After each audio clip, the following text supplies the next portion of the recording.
is Daniel McAdams. He is currently the executive director of Ron Paul Institute for Peace and Prosperity. That's a new organization, a website that you must go to. It is simply ronpaulinstitute.org. And it is a must view if you care about what's going on outside of the United States and if you care about what's going on inside the United States, because it is really true that somebody has said and has observed that when countries make war their primary activity, it isn't long before those same activities come back against their own citizens. And so it's very important, and I think Americans too often don't care much about what's going overseas. We just think that we have a right to go everywhere and change governments and do all kinds of things. But anyway, Daniel McAdams provides a view, working on with Ron Paul, and has been working with Ron Paul for a number of years. In fact, from 1993 to 1999. Oh, no, that's when he worked as a journalist in Budapest, Hungary. But he worked with Ron Paul a number of years until Ron left the House of Representatives last year. Welcome, Daniel. Really good to have you with me again. Thanks, Jay. It's great to talk to you. We do want to have you on a regular basis. I've said that because I want to have you at least for a short segment every week, because there's always a lot of very important stuff at the ronpaulinstitute.org. And one of the things that caught my eye when I went there this morning is the announcement that Ron Paul is going to be starting his own television channel. When is that happening, and can give our listeners a little bit of an idea as to what's Ron going to be doing with that? Sure. Actually, the premiere episode was last night, so they've already launched. It's ronpaulchannel.com, and it's really something revolutionary. As you know, Jay, a lot of people are turning off their TVs. They're sick of broadcast news, which is boring and superficial. They're sick of these garbage TV shows. And so more and more people are getting their news and things on the Internet. Mm-hmm. And so Dr. Paul decided to start his own network where he can discuss all of the issues that are of interest to him in a format that's comfortable for him. And it's all available there on the Internet. There's a nominal subscription fee, but it's for what you get. It's just tremendous. And I was one of the first subscribers myself. So, but it was a terrific show last night. He interviewed Glenn Greenwald, and that was really provided some fascinating insights. He covered the news, and it was wow. It's a lot of stuff in that half-an-hour show. Where do we go to? What is the website that we go to listen to this? To watch this? Yeah, it's ronpaulchannel.com. And, as I said, you sign up, you subscribe to it. It's a monthly subscription, and it allows you all the access to the shows that he's doing. And it's just really neat. I mean, I did a little blog on Lou Rockwell's blog today about it because I was so enthused. It's just classic Ron Paul. It's great to see him out there doing something like this. And he really, Jay, he looks like he was made to do this. It's just a natural. It's a lot of fun. Oh, that's really great. RonPaulChannel.com. What is the subscription fee? I believe it's $9.95 a month. So, okay. And they can just automatically hit your credit card every month if you want them to? Yeah, exactly. It's, it's like a couple Happy Meals or, a six-pack of beer. So when you put, especially with our devalued dollar, it's quite a bargain. Yeah, I think so. I'm sure there's lots of people who won't see it as a bargain. They'll probably even look at it as if it's treasonous. But to actually, as I wrote in this blog today, people think that a television studio just comes out of thin air. I mean, for people who are pro-capitalism and pro-free markets, there are people who put out a lot of money to get this thing started, and it takes a lot of effort. Sure. And it's unfortunate. We have our society is permeated by the socialist mentality that I want it, give me it. And the reality is, hey, it's for me because I hate commercials. It's worth the money to not have to sit and listen to certain kinds of commercials. So it's commercial free is terrific.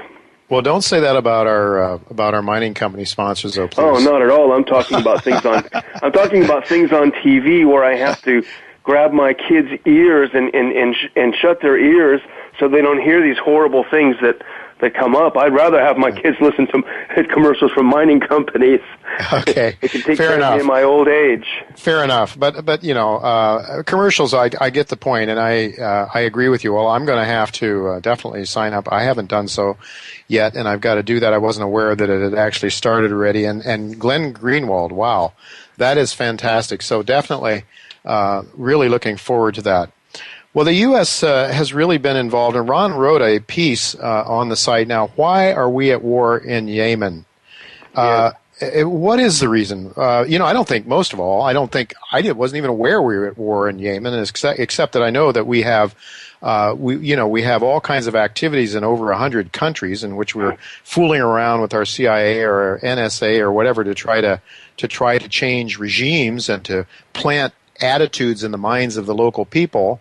But we're at war in Yemen. Could you talk about Ron's article? What's he talking about there? Sure, yeah. Well, as he wrote, this is the most significant escalation of U.S. drone strikes in Yemen since 2002. So it's been a good decade. We've launched, I think he wrote something like 9 strikes over the past couple of weeks, killed several dozen people, and apparently from the reports, only one of those killed was on any sort of high-value terror list. So you can imagine what kinds of collateral damage you would have there. And I was just reading a piece actually in the Washington Post earlier today, and what they've done over there as well is they've lowered the threshold for who they can just simply shoot with a missile. And it used to be a high-value target. It used to be someone who had some operational command position within the called Al-Qaeda in the Arabian Peninsula, which is centered in Yemen. But now they've basically lowered it and I guess dumbed it down, for lack of a better term, where they're basically taking out people like drivers and anyone associated with it. So and the other thing, Jay, as you know, these drones, they don't shoot a little bullet and take someone out. They shoot a missile.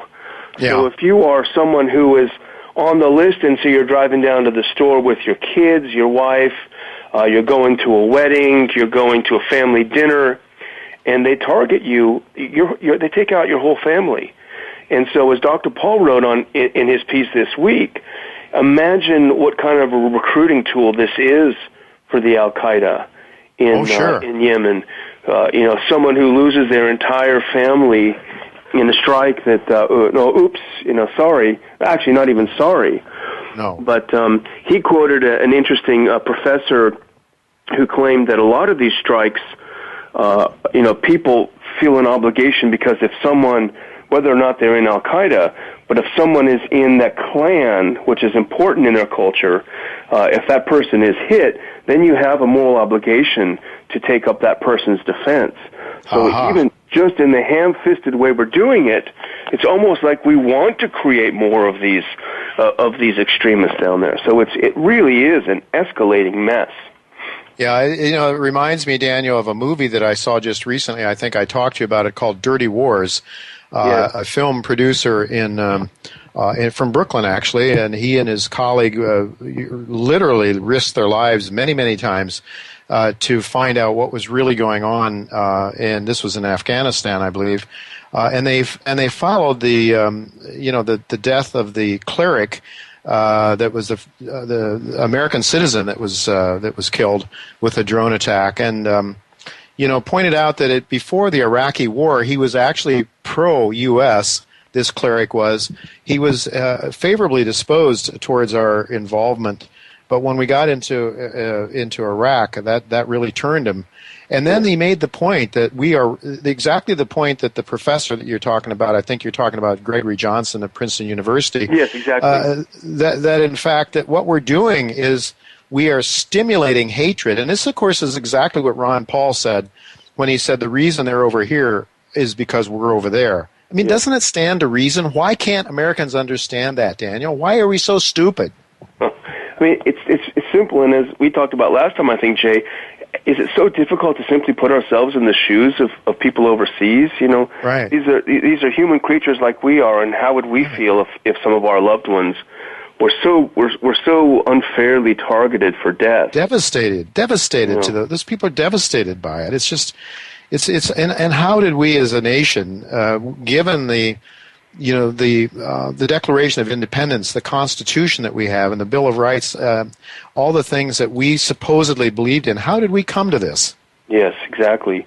And even if you don't, as you and I, we feel the moral decay of a country, of a society that accepts this kind of thing. But even setting that aside, and this is what Dr. Paul has often said, just look at it as a hard-nosed security issue. Mm-hmm. We are creating people who will do their darndest to find a way to come and hurt us. And that's just stupid. It doesn't make any sense. Right. I mean, would you go into, into some mafia stronghold and say gitsy goo to the Don? And, I mean, it's just, I don't know. So I ask you, why do you think we're doing this? Who's behind this? And it's the insanity of our policy too, because in Yemen we're bombing the so-called Al-Qaeda. Not that far away, up in Syria, we're trying to send them weapons. We've been supporting them since at least July of 2012, when Ambassador Robert Ford went up to Hama and met with the rebels at the early stages of the rebellion, and gave his full support to people that were trying to overthrow the government that he was representing the U.S. to. This is just a couple of miles away that the U.S. is doing this, and the rest of the world doesn't notice. It's just, I just put a new post on the blog at the Ron Paul Institute, and apparently these wonderful Free Syrian Army have just destroyed another Christian church in the Aleppo district. And this makes just a number of them, and Christian priests who have been slaughtered there, and certainly anyone who's any innocent, especially who's killed, we obviously feel terrible for. But look at how many so-called Christians in the U.S. are pushing this war. Well, this is what I can't figure out, and I'm going to do some digging on this and get some people on this show that will really point out, I think, Daniel, that I don't know how this is consistent with Christian theology. This notion of, if Jesus is the leader of the Christian, if Jesus was the founder basically of the church, then how is it, would Jesus, if he were alive today, get in a, would he sit behind a computer somewhere and direct a drone to kill people like this? It's hardly the message of Christianity. Yeah, forget about throwing the money changers from the temple. He would just push a button and hit them with a drone. Yeah. Well, he might, those money changers might be some people that are very close to home here, Daniel. I don't know. I mean, the money changers that he might go after, it might be Ben Bernanke or the people that are behind Ben. I don't know who they would be. Exactly. The money changers would probably not be those guys with turbans walking around in some desert somewhere. That's my feeling anyway. But whatever the case is, we can't know the mind of God, but I would just say it isn't consistent with Christian theology, at least the one that I was brought up, and yet you make a good point. So many of the people, the Christian right, are the ones that are so supportive of all this, and we have to go to our friends, our ideological opposites in some cases. I'm talking for myself. On the left, Dennis Kucinich, for example, that seems to understand and a more compassionate attitude and value for human life than our right-wing Christians have. It's just, to me, it's just, I don't know. I don't get it. It's very depressing, but it's throughout history, the game has always been to dehumanize the enemy. It's happened throughout history, and once that enemy is no longer human, then you feel you have almost a moral justification or moral compulsion to kill the person. So it's unfortunately nothing new. Daniel, the complacency and the lack of concern about that is very troubling to me, that fact that most people don't seem to care much. In the opening monologue today, I read an account from Peikoff's book on ominous parallels about how the Nazis put Jews to death at Auschwitz, and how they had gardens, beautiful gardens, and beautiful waltz music and pretty girls dancing and things like that on top of these ovens, and how they really made everything look as if it was just really honky-dory, and they weren't doing anything that was evil or distasteful. And I think probably if they had done so, the German people would have been outraged because it was a very advanced society. It wasn't like a third world uneducated society, right? Sure, and these people were their neighbors too. They were people that they had known and done business with over the years, but this process of dehumanization and government propaganda telling the people that they weren't human and they were responsible for all their misery, it does sound kind of familiar, doesn't it? It does, and I'm going to read this at the last segment of today's show, but this was from a Lutheran pastor who analyzed what was going on and what had happened in Germany, and I'm sure you must have heard this already. Pastor Mueller, I can't pronounce the name, he says, first they came for the communist, and I didn't speak out because I wasn't a communist. Then they came for the socialist, and I didn't speak out because I wasn't a socialist. Then they came for the trade unionist, and I didn't speak out because I wasn't a trade unionist. Then they came for the Jews, and I didn't speak out because I wasn't a Jew. Then they came for the Catholics, and I didn't speak out because I wasn't a Catholic. Then they came for me, and there was no one left to speak for me. Exactly. And it seems to me that maybe I'm stretching it a little bit. I had a listener that was very angry with me for making a comparison between what went on in Nazi Germany and what's going on here now. And I concede the fact that perhaps what's going on now is more like what took place prior to Hitler, but that we are putting laws in place. It's said that Hitler didn't do anything that was illegal. We're setting laws in place through the Patriot Act and others that really give the right to spy and to coerce and to blackmail and to keep people from having an honest discussion. Are we not here in the United States? Sure, exactly, and it's always kind of a loaded term when you use when you make comparisons to the Nazis. Sure, because that was kind of a singular, horrific episode, but if you look in general at all totalitarian states, which would include them and would include, the states under the control of the Bolshevists, you would have to see some parallels, you're right. But what's even more troubling is the technology that's available to this government now is something that the Stasi and the KGB and the SS and the Gestapo could not have even dreamed of. Right. So it makes our guys much more dangerous and also can make it more sterile in a way, I suppose, right? You don't have to just go in and beat the hell out of people. You can just tap their phones and listen to everything they do. And then if they start to say and object to what the government is doing, let's say waging wars overseas, you can just start to use whatever you have against them as a way to try to control them. Exactly. And as we said a few times ago, what you develop at that point is a self-censorship. So you don't have to threaten people any longer because they know that there really is no safe place to express their innermost thoughts.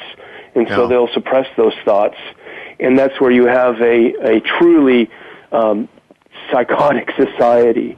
It's very dangerous. Yeah. When I get on the subways in New York, every time you hear this loudspeaker come on and it says, if you see something, say something. And that sounds innocent enough. Let's say somebody leaves a bag and runs out the door and kaboom, Yeah. I'm okay. Fair enough. I mean, if I saw something like that, I think it makes sense to say something. But at the same time, it sort of doesn't sit well with me. The notion that we're being asked to snitch on each other, perhaps, is this the start of that, potentially?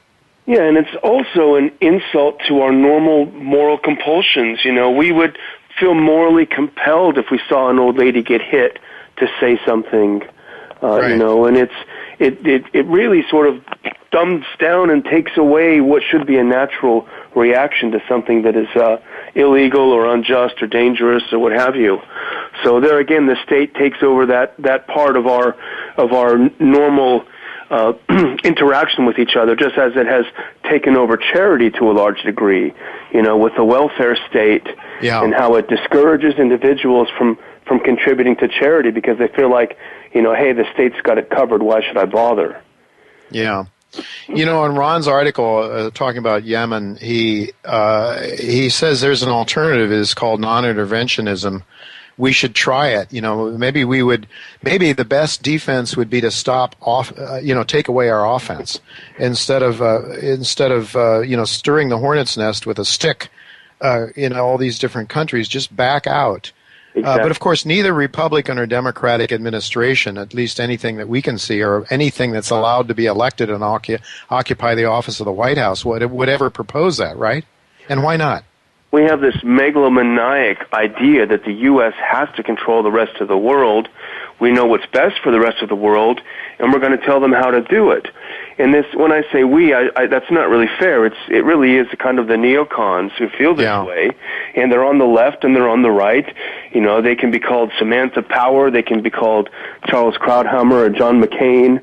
So they don't fall in terms of left and right, but they do believe that they can remake the world. And as Dr. Paul said in his column, let's just have a cold, sober look at the fruits of their prescriptions. Is there any stability in the Middle East after they've gotten their way with Iraq? They're getting their way with Syria. They got their way in Libya and Egypt.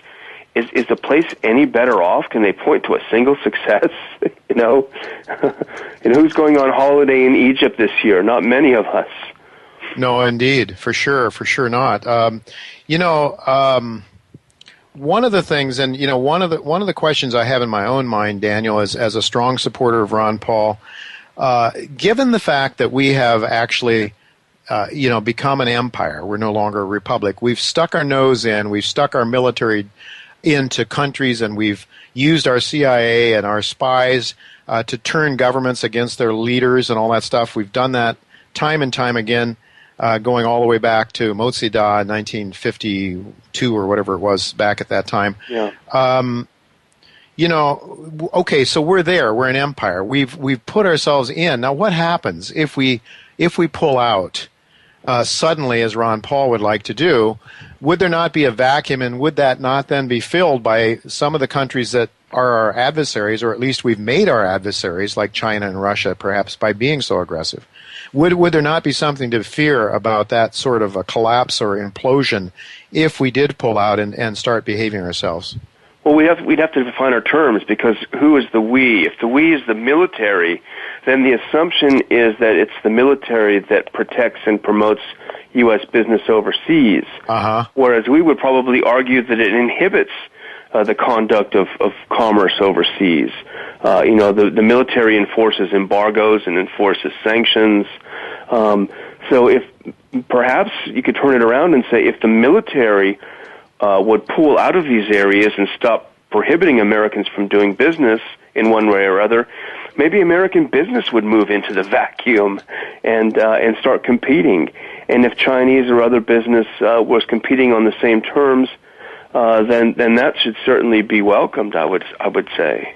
I'm wondering if the word competition and competing isn't what this is all about, in fact, to keep competition out. And, if you happen to be in good with the government, if you're a large corporate interest, that's, after all, what fascism is all about. Economic fascism is about governments and corporations in bed together, right? So it works out pretty well for certain interess. Yeah, I was going to say, the military doesn't, protect my business or your business or probably those of your good advertisers. They are protecting overseas the people who are really in bed with government. It's a revolving door of people that go in and out of government and corporate world, and they're well connected, and so they get their own military to protect their investments and interests, and the rest of us pay the bill. Another article that appeared on the blog on the website, the Ron Paul Institute website, talked about, the title of it was Twisted Arms and Talking Points Behind the Iran Sanctions Bill Debate. This was posted last Friday. It has to do with House Bill H.R. 850 that is called the Iran Nuclear Prevention Act of 2013. What is this bill about? Is it trying to, what is it trying to do? I know there's some moves afoot to try to seal off Iran, to keep it from having an ability to trade with other countries that might be friendly to it, like China, like Brazil, like other countries. Is that a provision in this bill to try to further choke Iran? Sure. Well, the most important thing I think about this bill is the timing, that it was passed on the floor of the House just days before the inauguration of the new president, Rouhani, who was considered somewhat of a moderate, who has chosen as his cabinet several people with advanced degrees from major U.S. universities, who ran on a platform of ending the isolation of Iran, opening up to the U.S. And so clearly this is a leader who would like to make a deal. He is more sophisticated in many ways than his predecessor. And so the neocons and the people who can't stand the possibility of a moderate getting into power in Iran, they staged this vote on the eve of his inauguration. And what it does, the Chinese and a few others have had some exemptions and been able to purchase some oil from Iran, and this will severely restrict their ability to do that. And there are a few other things. It's this endless round of tightening of sanctions. But I think what's most significant about it is the timing and the fact that the neocons can't fathom the possibility that relations could improve. They're bent on war, and that's all war or total capitulation on the part of the Iranian government, which which is not going to happen. Well, it seems to me when you set up, when you try to choke off and keep countries from being free to trade, that basically that is an act of war on our part. Sure, and what it does is it hurts American capitalists, it hurts American business. Iran has the world's second largest deposit of natural gas. We can't take advantage of that because our government tells us we can't.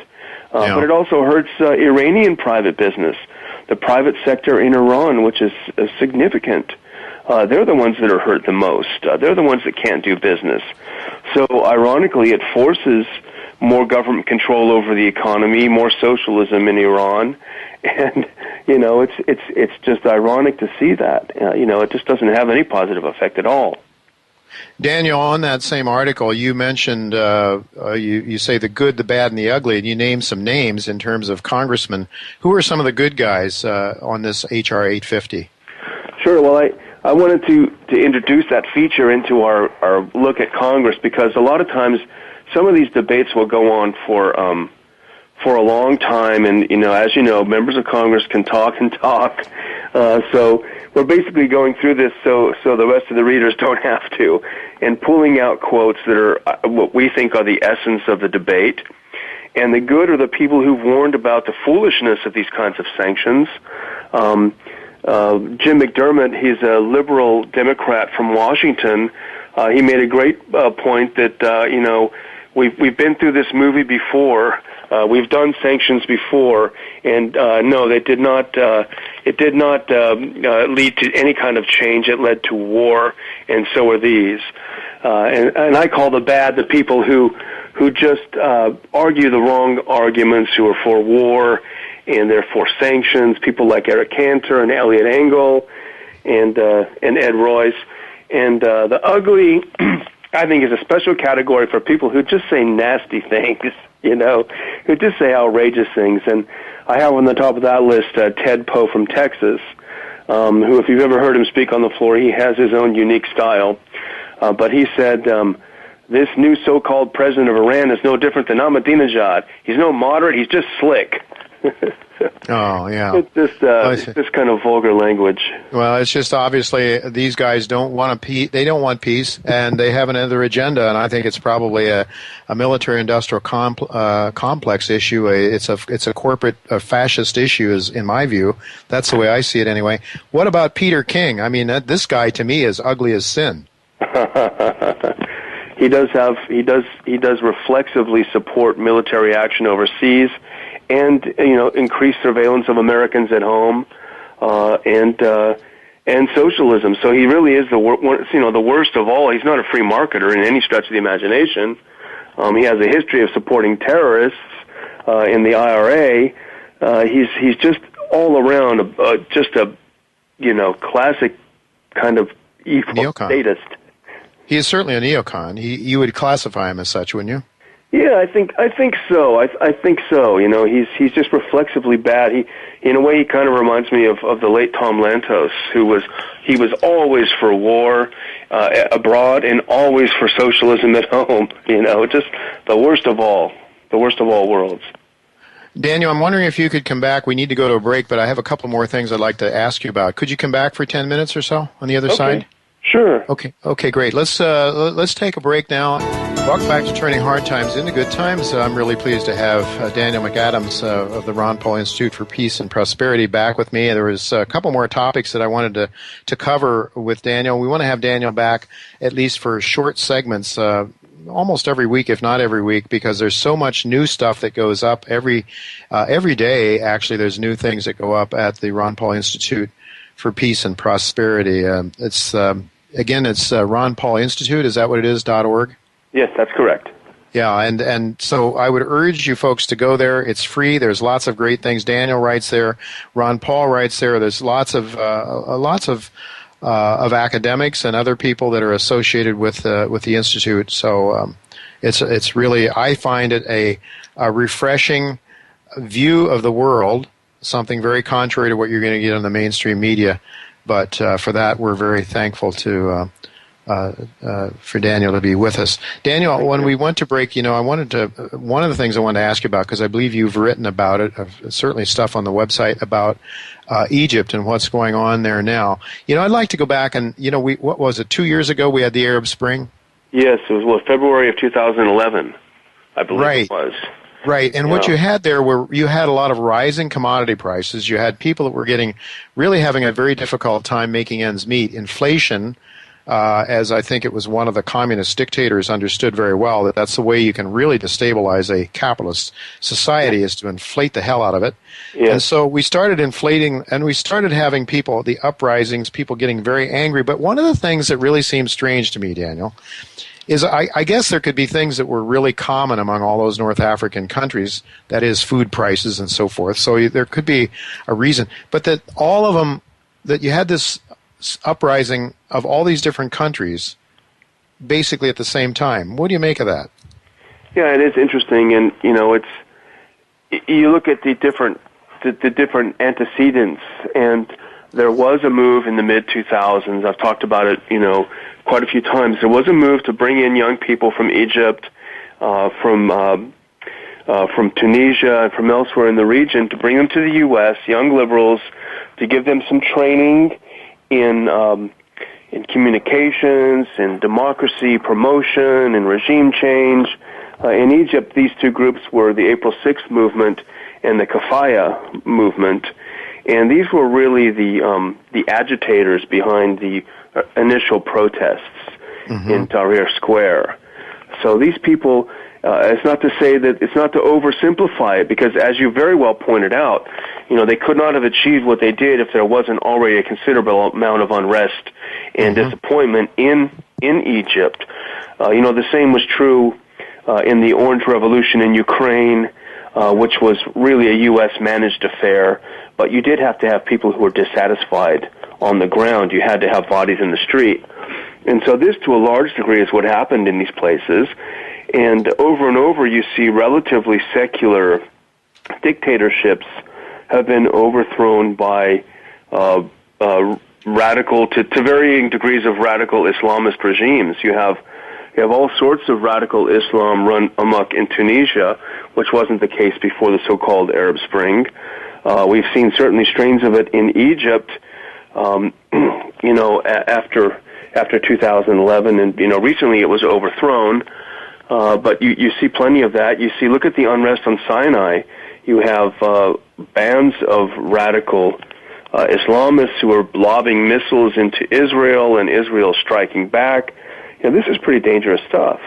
So, but definitely the U.S. was behind a lot of this. They trained a lot of these people, and as a matter of fact, the Kafaya movement became the Tamrad movement, which helped overthrow Morsi. They're the ones that organized the protests against Morsi just over a month ago. So this is a group of westernized liberals who the U.S. seems to be able to call up and give them their orders.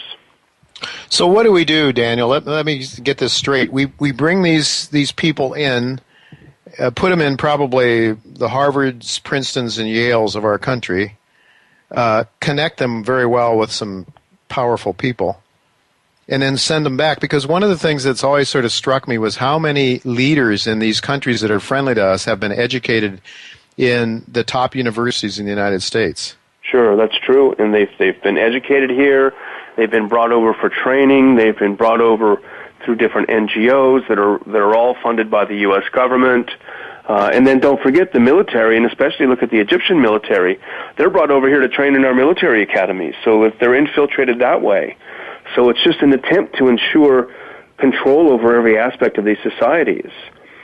So so it's easy. It's easy, Daniel. We took away the constraint in creating money to finance this kind of activity, didn't we, in 1971? Exactly. So now there's an right. endless amount of money for the military, and as I understand it, sometimes these military budgets are not even on budget, or they're sort of off budget activities. Yeah. It seems, and so this endless amount of money that we can use to bribe and coerce, and I mean, it's what John Perkins has talked about on this show about what we do overseas.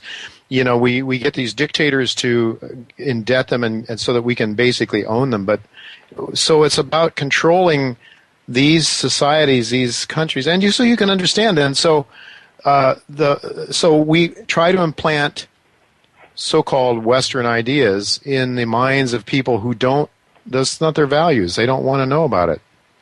Well, yeah, and even if they did have some curiosity, they may want to go down their own path toward that goal. And yes. What they certainly don't want, and you and I wouldn't want, is to be told by another country, this is exactly how you have to do it. Here are the guidelines. And if you elect someone that we don't like, well, we just won't recognize it. Yeah. This is what Secretary of State John Kerry said about the military coup in Egypt, last month. He said, well, no, that wasn't a coup. They were just restoring democracy. Oh, sure. That's some way to do it, isn't it? What do? You just you overthrow a government that was popularly elected. It sounds like Allende in Chile. It sounds like Mossadegh in Iran. I mean, yes. It's a pattern, isn't it? Exactly. And the other thing, Jay, when it comes back, we were talking earlier about the military assistance to places like Egypt. Don't forget that a lot of that comes back to the U.S. in form of corporate welfare. We give the Egyptians $1 billion, and we say, here, you got to spend, 3/4 of it on these American military industrial complex corporations. So it's even more insidious than that. It props up our own military industrial complex and corporate welfare. Mm-hmm. So the politicians, as soon as they retire, look at all the generals. As soon as they retire, they gain hugely high-paying jobs in these military industrial complex companies. Yeah, so the corporate welfare state. Yes, yeah. It's not welfare for the common folks. It's welfare for the rich and powerful. Exactly. At the expense of the common folks. And unfortunately, Taxes, the common folks are propagandized into believing that this is making them safer. Yeah. And the people that are putting this garbage out are laughing all the way to the bank. And not only that, but we are being taught that our young people are being taught that they should give up their lives for the sake of democracy or some sort of noble cause. And I guess people still believe it to a great extent, don't they? They do, but it's diminishing, isn't it, I think? And I think so. People are becoming more cynical. Yeah. And it's a shame. It is a real shame. Well, it's a shame because it's a lie. And, ultimately lies are exposed. Pinocchio's nose gets larger and larger and finally can no longer be hidden. But I was curious because last evening on C-SPAN I was watching a spokesperson for the Obama administration address some journalists, and she was, I suppose this is for public consumption to make Obama administration look like a kinder, gentler foreign policy or whatever, but she was making it sound, and there were a lot of critics, Israeli critics and others there that were seemingly very hostile towards her position, which was that we should allow the people that are angry about the overthrow to have a voice. And maybe this is just for public consumption. Maybe it's not really what the Obama administration is about. Well, I think they're in a terrible bind, and they're sending all kinds of mixed signals. Look at Obama sent Lindsey Graham and John McCain to Egypt last week. And the first thing they did when they got there was contradicted all of the administration's policies. Wow. You know, so talk about, thanks a lot. You know, what an amazing, couple of envoys. You know, the administration can't use the word coup, because if they use the word coup, that means we have to stop giving money to the Egyptian military. So they're very sensitive about that word. And State Department spokesman said last week, was very comical, well, when it comes to this issue, we've determined that we don't have to make a determination. So they're pretending it's not a coup, but as soon as McCain got over there, he said, this is a coup. It was, this was a coup. So right there, you're irritating the military that's in charge. Yeah. And then they went on to say a number of things that irritated the supporters of Morsi as well, the deposed president. So they just made an absolute hash of it. The Egyptian some Egyptian politicians, as he was there, said, "You're persona non grata, get out of here." And it's an amazingly muddled policy. Just a disaster. It's a mess. It's quite a mess. I want to just, with a couple of minutes that we have left here, Daniel, would like to ask you, go back a little bit to Greenwald. You say he was on Ron Paul's, he was interviewed by Ron Paul yesterday, right? Yes, exactly. And Glenn Greenwald. And what is curious to me, and maybe you can sort of help us out here with this, you got the guys like Peter King that's out there calling him calling Edward Snowden a traitor. And that he's very dangerous, and that we got, assets in the field, intelligence people whose lives are in danger because of this, because of Edward Snowden. Then we have guys like Glenn Greenwald who's saying, no, that really all that's happening is people are embarrassed by their activities. It's not that America is endangered. So how do you come down on this? I mean, I think I know how you come down on it, but what would you say to Peter King when he goes on television, like I saw him yesterday here on Long Island, and goes and talks about how Snowden is really, really endangering our CIA personnel? Well, they want it both ways, too, and people are waking up to the fact that this is a bunch of deception. On one hand, they say that because of the Snowden revelations, we can no longer monitor the terrorists like we used to. He's destroyed our ability to monitor them. And then 3 weeks later, they say, oh, we were listening in on a conference call that Al-Qaeda had where they were planning some amazing attack, so we've got to close all of our embassies in the area. So which is it? Did he degrade our ability to listen in, or are they just fooling with us? Yeah. They want to have it both ways. So the irony, too, is, McCain has had a lot of explosions over the Russians' refusal to extradite Snowden back to the U.S. Right. And he complained that Russia is suppressing people who are exposing government corruption. In the same breath, and he's demanding that an American who purportedly is exposing American government corruption is not being extradited to the U.S. to be sent to the slammer for the rest of his life. Yeah, it's incredibly inconsistent and disingenuous. Well, I guess maybe you can. It would be interesting to know some of these neocons, and I think maybe you've done some work on this. Where their bread, where are they getting their bread buttered from? How are they? A lot of these guys are getting big campaign contributions and stuff. I guess a lot of times you have to follow the money, whereas Ron Paul would never take money from these kind of guys. Well, here's a good thing to do, Jay. You look at a place look at some of these think tanks, the Institute for the Study of War. These are so-called experts on war and this and that. Just go to their page where they show who is giving them money. It's always the big military contractors. It's Lockheed Martin and all of these fabulously wealthy corporations that give money to think tanks to give them this sort of phony academic credentials to then go ahead and promote more war. So it's absolutely insidious. Right. Well, that makes money. That makes a lot of money. And if you wanted to, you could capitalize by buying these defense stocks, I suppose. I can't do it. Daniel, we're out of time. Thank you very much for your insights and helping us to understand what's going on in the real world. Also, tell our listeners again, Ron Paul, his television network, his television show is where? Sure, ronpaulchannel.com. ronpaulchannel.com, and it's the ronpaulinstitute.org. Yes, exactly. Right, excellent. Thank you very much, Daniel, for being with us again. Look forward to talking to you next week as well. Thanks, Jay. Take care.